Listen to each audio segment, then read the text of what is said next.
All right, welcome tonight, session 3. This is the historical perspective on the baptism of the Holy Spirit. First of all, we're going to have Pastor Jason come, and if you'll turn back to page 5 where it says Old Testament, he's going to give you some thoughts there and then give his testimony on the baptism of the Holy Spirit.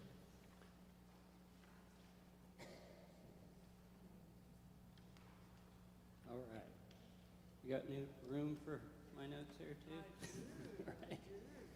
All right. So a couple of weeks ago, I got the opportunity to speak, and it just happened to be the Sunday was the day of Pentecost, Pentecost Sunday. So I was studying for that and kind of did a deep dive there and saw a whole bunch of stuff I hadn't seen before. For me, who's been around a lot of like theology about the gifts and things like that, I hadn't always seen a lot of connection with the Old Testament, and I was pleasantly surprised to see a lot there. Actually, there is quite a bit. And a lot of stuff I didn't see. So I was originally studying Pentecost, and I didn't even really know Pentecost. There's Pentecost, and part of that is the celebration of the giving of the law as well, which is connected there. And when you look at the actual scene there at Mount Sinai, it's definitely crossing over into what's happening on that day as well, in Pentecost. And so, as I was reading that, there's this famous part there where Peter gets up, and I've come to find that almost all of the major events in the New Testament have been foreshadowed, at least in the Old Testament. It starts to kind of freak you out, like, is there anything new happening here? Because they're telling you already what's happening. And so anyways, so he immediately gets up, and what does he do? He looks back. He says, this is what was spoken through the prophet Joel, and in the last days it will be, God says, I will pour out my spirit on all people, and your sons and your daughters will prophesy, your young men will see visions, your old men will dream dreams. Even on my servants, both men and women, I will pour out my spirit in those days, and they will prophesy. Okay, so that's Acts 2, the famous Acts 2, which is talking about Joel. And so Joel, he's quoting Joel 2, which is, after all of this, I will pour out my spirit on all kinds of people. Your sons and your daughters will prophesy. So while I was studying that, I happened to start looking at the word prophesy, the word prophecy.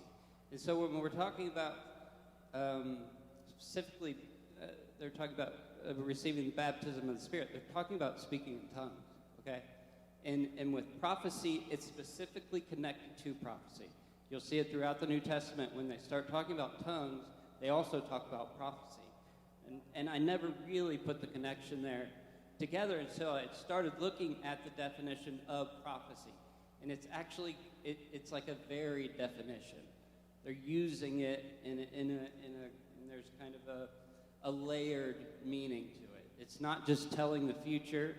It's not just telling something about you they wouldn't know. And Paul talks about this with prophecy, that it's edifying. It's edifying to people, right? And so when he talks about that in Corinthians, he puts it together. He puts speaking in tongues and prophecy together. And don't get freaked out about prophecy. It's actually like pretty normal. It's like saying a good word to somebody, edifying them. So that's that way, prophecy that way. The speaking in tongues part, he's talking about without interpretation, it's only edifying you. It's edifying you, but sometimes people see, he's dissing it. No, he's telling you it edifies you. It's for you, for your spirit, for your edification. So that word prophecy is actually like, sorry, I'm geeking out. I got a bunch of stuff here to steal your time, but it's varied, and so they don't actually have like a consensus on what it means.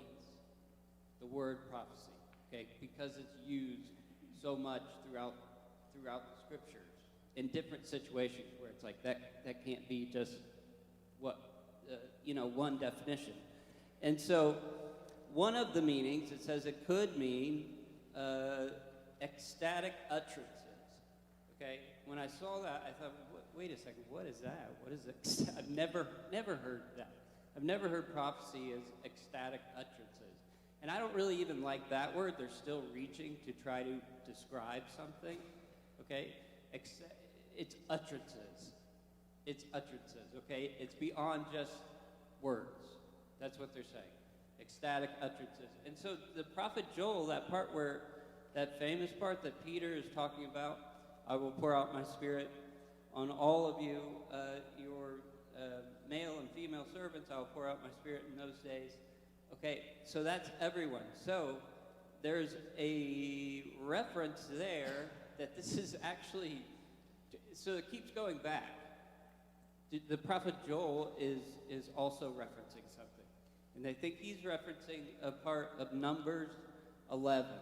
Okay, this is a scene with Moses, and they're in the wilderness. They've been delivered. They're in the wilderness, and the children of Israel are complaining.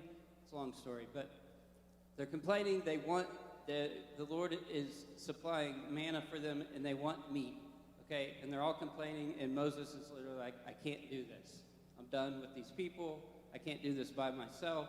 And so God says, I'm gonna give them meat. I'm gonna give them so much meat they can't handle it. Okay, it's a weird story, right? It'll come out their nose. And so he says that, and Moses is like, I can't do it. I can't deal with these people. So God says, I'm going to give you 70 elders to help you. Okay, so he takes these 70 elders. Look, just for your own edification, look up Numbers 11. This is the story. So Moses, God tells him, get 70 elders and bring them in front of the tabernacle. Okay, and so he does. So Moses went out and told the people what the Lord said. He gathered the 70 men, elders, and people and had them stand around the tabernacle. And check this out. It's very similar imagery, okay, what's happening here. The Lord comes down in a cloud and speaks to them. And this is awesome. He took some of the spirit that was on Moses and put it on the 70 elders. Okay, Moses was like, it's like a Jesus. It's like this play is happening, and it's happening again on the day of Pentecost, right? He takes the spirit from Moses and puts it on these 70 elders. And what do? When the spirit rested on them, they prophesied. They prophesied. I don't think they were just speaking words. I think it was the ecstatic utterances. And there's another scene with Saul. You read the life story of Saul.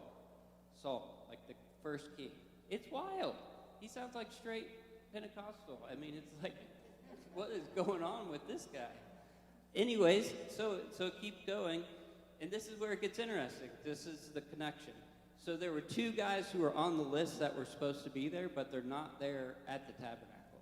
Okay, they're still at their tents. And so two men remained in the camp. One's name was Eldad, and the other's name was Medad. And the Spirit rested on them. Now, they were among those in the registration, but they had not gone to the tabernacle. So they prophesied in the camp. And a young man ran and told Moses. That young man was Joshua, by the way, the famous Joshua. He tries to stop it. And he says, these guys are prophesying in the camp. Moses, my Lord, stop them. And this is it.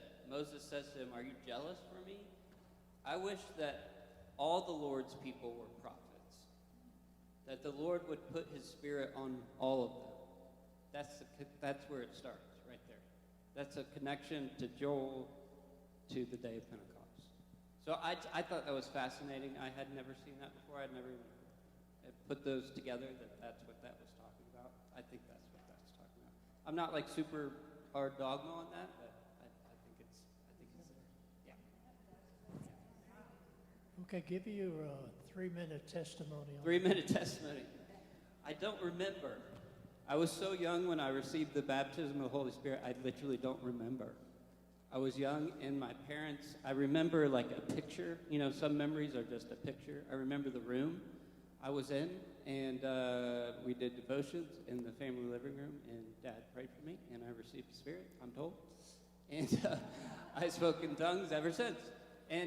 But it wasn't just that. I grew up, the church was at that time, the environment, that was just normal.